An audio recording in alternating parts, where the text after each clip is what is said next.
किसी इलाके में कैद साली थी और जानवर सब कुछ खाकर फारिग हो गए थे। मजीद कुछ खाने को रहा ही न था। मवेशी मालकान बेहद परेशान थे। इस दौरान एक मस्जिद के मौलवी ने जमा के खतबे में नहायत यकीन के साथ ये बात बताई कि अल्लाह का नाम लेकर यानी बस्मल्लाह पढ़कर दरिया को हुक्म दिया जाए तो वो भी नाफरमानी नहीं करता। ये चरवाहे का शायद पहला जुम्हा था। ये बात उसके दिल में उतर गई, यकीन का दर्जा पा गई। उसने वापस ओकर अपनी बकरियां खोली और सीधा दरिया पर चला गया। ऊंची आवाज से बिस्मिल्लाहिर्रहमानिर्रहीम पढ़ा और दरिया को कहा, वो अपनी बकरियां चढ़ाने जा रहा है, अपने ऊपर से गुजरने दे। ये कहकर उसने अपनी बकरियां को हाका और दरिया पर चलता हुआ दरिया पार कर गया। इलाका घास से भरा पड़ा हुआ था। दरख्तों के पत्ते भी सलामत थे क्योंकि किसी को यहां तक उन्हें की रिसाई नहीं थी। अब तो ये उसका मामूल बन गया कि वो बकरियां पार छोड़कर वापस आ जाता और शाम को जाकर बकरियां वापस ले आता। यहां तक आने किसी के लिए मुमकिन नहीं था। अब तो ये उसका रोज का काम था कि वो बकरियां पार छोड़कर खुद वापस आ जाता और शाम को जाकर बकरियां वापस ले आता। उसकी बकरियां रोज बहरोज सेहतमंद होती जा रही थीं। लोग हैरान थे कि वो अपनी बकरियों को क्या खिलाता है। वो साफ दिल नौजवान था। उसने साफ साफ बात बता दी कि जनाब, हम तो दरिया पार करके अपनी बकरियां चराने ले जाते हैं। तो लोगों ने उसकी बात को मजाक में लिया, मगर किसी ने यकीन नहीं किया क्योंकि ये नाकाबिल यकीन बात थी। मगर बात होते होते मौलवी साहब के पास पहुंच गई। मौलवी साहब ने इस चरवाहे को बुलाया और सारा किस्सा पूछा।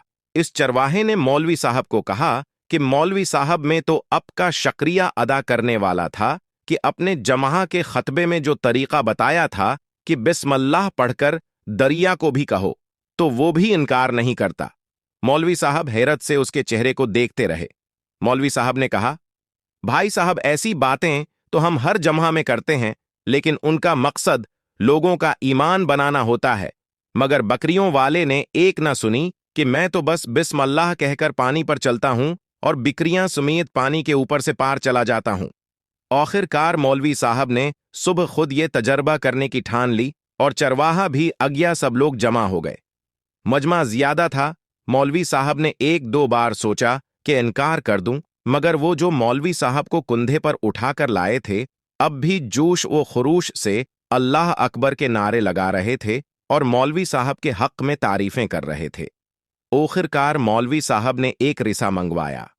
पहले उसे एक तरफ के साथ बांधा, फिर अपनी कमर के साथ बांधा, फिर डरते डरते ढेला ढाला, बिस्मिल्लाह पढ़ा और दरिया पर चलना शुरू हो गए। मगर पहला पांव ही रखा था कि धराम से पानी में गिर गए। मौलवी साहब डबकियां खाने लगे और पानी के बहाव में बहना शुरू हो गए। लोगों ने खींच खींच कर बाहर निकाला। मौलवी साहब की उस हरकत ने चरवाहे को परेशान कर दिया कि मौलवी साहब की बिस्मिल्लाह को ये क्या हो गया है, क्योंकि इसका ये रोज का मामूल था। इसके अपने यकीन में कोई फर्क न आया। इसने बिस्मिल्लाह पढ़कर बकरियों को पानी की तरफ इशारा किया और खुद उनके पीछे चलता हुआ पानी के पार छोड़कर वापस भी आ गया। लोग उसे अल्लाह का वली समझ रहे थे और उसके हक में नारे लगा रहे थे, मगर वो सबसे बेनयाज सीधा सादा इंसान था। वो मौलवी साहब के पास पहुंचा और कहा, मौलवी साहब, मैं आपकी बिस्मिल्लाह की तारीफ से काफी परेशान था, मगर पानी पर चलते हुए मुझे आपकी बिस्मिल्लाह की खराबी का पता चल गया। इस चरवाहे ने दरख्त से बंदी रस्सी की तरफ इशारा किया और कहा, मौलवी साहब, ये है आपकी बिस्मिल्लाह की खराबी। आपकी बिस्मिल्लाह की बरकत को ये रिसा खा गया। आपको अल्लाह और बिस्मिल्लाह से ज्यादा इस रस्से पर भरोसा था, लिहाजा अल्लाह ने भी आपको रस्सी के हवाले कर दिया। मौलवी साहब, अब भी कमाल करते हो। मैंने आपके मुन्ना से सुना और यकीन कर लिया और मेरे अल्लाह ने मेरे यकीन की लाज रख ली, मगर अपने अल्लाह का कलाम सुना मगर यकीन नहीं किया, लिहाजा आपको अल्लाह ने रिस्वा कर दिया। मोहतरम अजीज दोस्तों, यही कुछ हमारा हाल है।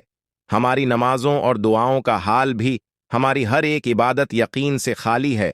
मेरे मोहतरम भाइयों और बहनों, हमें भी इस बारे में सोचने की जरूरत